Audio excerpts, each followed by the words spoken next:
Bismillahirrahmanirrahim. Assalamualaikum warahmatullahi wabarakatuh. Sahabat yang beriman, Fir'aun dan Iblis merupakan sosok yang memerankan tokoh antagonis dalam skenario kehidupan manusia. Setiap kisahnya membahas tentang kejahatan serta laknatnya kedua makhluk ini. Fir'aun adalah manusia biasa yang mengaku sebagai Tuhan. Ia menghalalkan berbagai cara untuk menyamakan dirinya dengan Sang Pencipta. Sedangkan Iblis menjadi musuh nyata yang menjerumuskan Bani Adam menuju jalan kesesatan agar bersama-sama masuk ke neraka. Begitu mengerikan keburukan keduanya, sehingga manusia diperintahkan untuk menguatkan iman dan takwanya. Meski sikap mereka demikian buruk, ternyata ada manusia yang dianggap lebih buruk dari keduanya. Seperti apa cirinya? Berikut ulasannya. Tidak terbayangkan bagaimana mengerikannya jika seorang manusia dianggap lebih buruk dibanding keduanya. Pasalnya baik Fir'aun maupun Iblis saja sudah demikian jahatnya. Bagaimana jika lebih buruk dari mereka? Pasti hal-hal yang dilakukan oleh manusia yang lebih buruk ini akan lebih buruk pula dibanding keduanya. Ternyata tidak demikian adanya, karena cirinya sangat sering sekali terlihat dan dialami oleh manusia. Bahkan di antara kita juga sering melakukannya. Ciri manusia yang dianggap lebih buruk dari Fir'aun dan Iblis adalah tidak mau memaafkan kesalahan orang lain. Hal ini sangat sering terjadi dalam kehidupan. Memaafkan ternyata bukan perkara mudah. Namun bukan berarti manusia boleh tidak memberi maaf orang yang telah berbuat kesalahan. Hal ini tertulis dalam kitab An-Nawadir karya Syekh Syihabuddin Ahmad Ibnu Salamah Al-Misri Al-Qulyubi Asy-Syafi'i. Dikisahkan suatu kali Iblis mendatangi Fir'aun dan berkata, "Apakah kau mengenaliku?" "Ya," sahut Fir'aun. "Kau telah mengalahkanku dalam satu hal." "Apa itu?" tanya Fir'aun penasaran. "Kelancanganmu mengaku sebagai Tuhan. Sungguh aku lebih tua darimu, juga lebih berpengetahuan dan lebih kuat ketimbang darimu, tapi aku tidak berani melakukannya." "Kau benar, tapi aku akan bertaubat," kata Fir'aun. "Jangan buru-buru begitu," bujuk Iblis laknatullah. "Penduduk Mesir sudah menerimamu sebagai Tuhan. Jika kau bertobat, mereka akan meninggalkanmu, merangkul musuh-musuhmu dan menghancurkan kekuasaanmu hingga kau tersungkur dalam kehinaan." "Kau benar," jawab Fir'aun. "Tapi apakah kau tahu siapa penghuni muka bumi ini yang lebih buruk dari kita berdua?" Kata Iblis, "Ya, orang yang tidak mau menerima permintaan maaf orang lain, ia lebih buruk dariku dan darimu."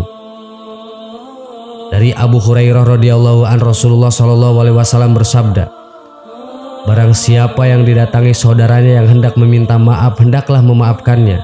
Apakah ia berada di pihak yang benar ataukah yang salah?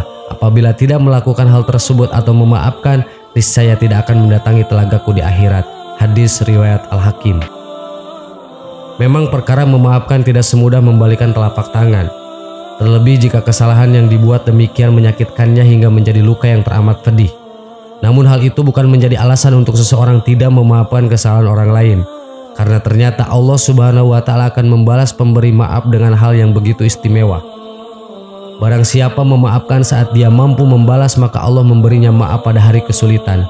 Hadis riwayat At-Tabrani. Dan hendaklah mereka memaafkan dan berlapang dada. Apakah kamu tidak ingin Allah mengampunimu? Dan Allah adalah Maha Pengampun lagi Maha Penyayang. Quran Surat An-Nur ayat 22. Sahabat yang beriman, ternyata begitu hinanya di pandangan Allah orang yang tidak mau memaafkan orang lain. Semoga kita menjadi hamba Allah yang pemaaf, agar kita menjadi seorang hamba yang disayangi oleh Allah Subhanahu wa Ta'ala. Amin. Wallahu a'lam. Wassalamualaikum warahmatullahi wabarakatuh. Bismillahirrahmanirrahim. Assalamualaikum warahmatullahi wabarakatuh. Sahabat yang beriman, Allah Subhanahu wa Ta'ala menciptakan beragam macam makhluk dengan tingkat keimanan yang berbeda-beda. Ada makhluk yang diciptakan hanya untuk taat kepada Allah, yakni malaikat. Ada juga makhluk yang tidak dapat taat dan tidak juga durhaka seperti benda mati, tumbuhan, dan binatang. Selain itu, Allah juga menciptakan makhluk yang berpotensi taat dan durhaka, yaitu jin dan manusia. Sebagian dari jenis ketiga inilah yang kemudian termasuk golongan setan. Mereka merupakan makhluk yang memiliki sifat jahat, pembangkang, tidak taat, suka membelot, suka berbuat maksiat, serta melawan aturan Allah.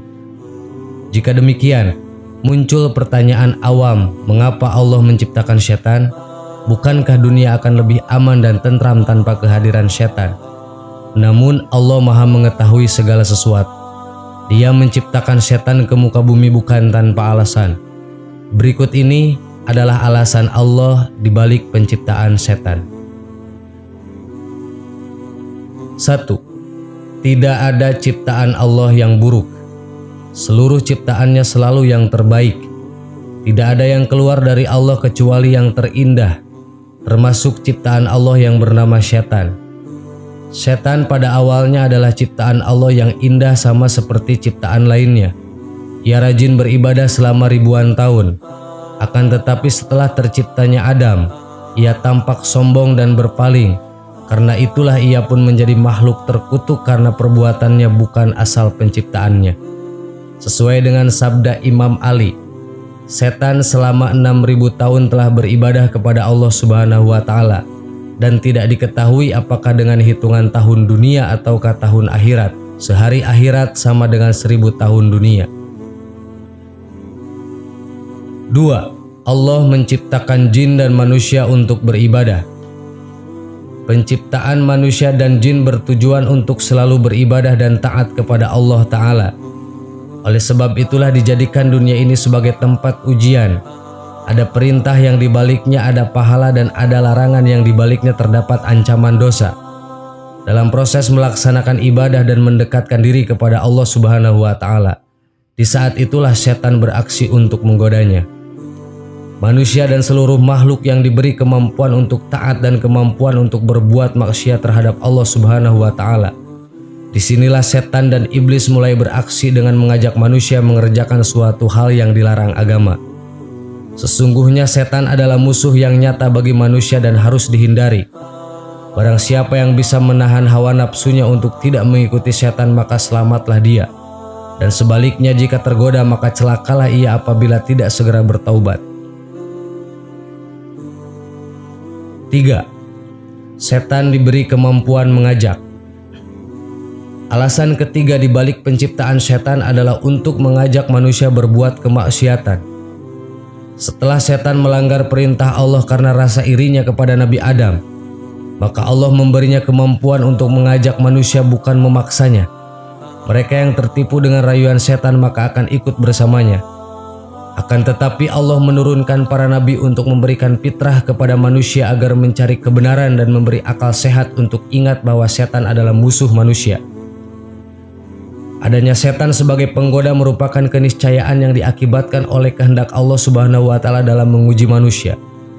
Sekarang tergantung kepada individunya itu sendiri, mau ikut ajaran Nabi dan Rasul atau malah justru terjerumus dengan bujuk rayu setan. Dengan adanya setan tersebut, maka manusia akan lebih berjuang dalam menghadapi musuh Allah dan musuh manusia tersebut, sehingga ia akan meraih kedudukan yang lebih tinggi di sisi Allah. Dengan adanya setan, maka akan membuat manusia semakin bergantung kepada Allah dengan memanjatkan permohonan perlindungan kepadanya sehingga akan memperoleh pahala dari Allah Subhanahu wa Ta'ala. Keberadaan setan akan membuat manusia yang beriman menjadi takut untuk berbuat dosa dan mendapatkan murka dari Allah Subhanahu wa Ta'ala. Sahabat yang beriman, demikianlah ulasan mengenai alasan Allah di balik penciptaan setan. Semoga kita bisa mengambil hikmah dari alasan penciptaan ini serta menambah keimanan kita kepada Allah Subhanahu wa Ta'ala. Jangan mudah untuk terperdaya dengan tipuan daya dan rayuan setan, karena semua itu hanyalah hal yang sia-sia yang justru mendatangkan petaka. Wallahu a'lam.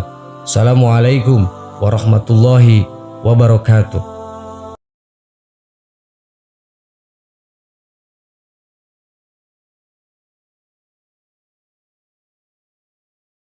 Subhanallah walhamdulillah wa la ilaha illallah wallahu akbar. Subhanallah.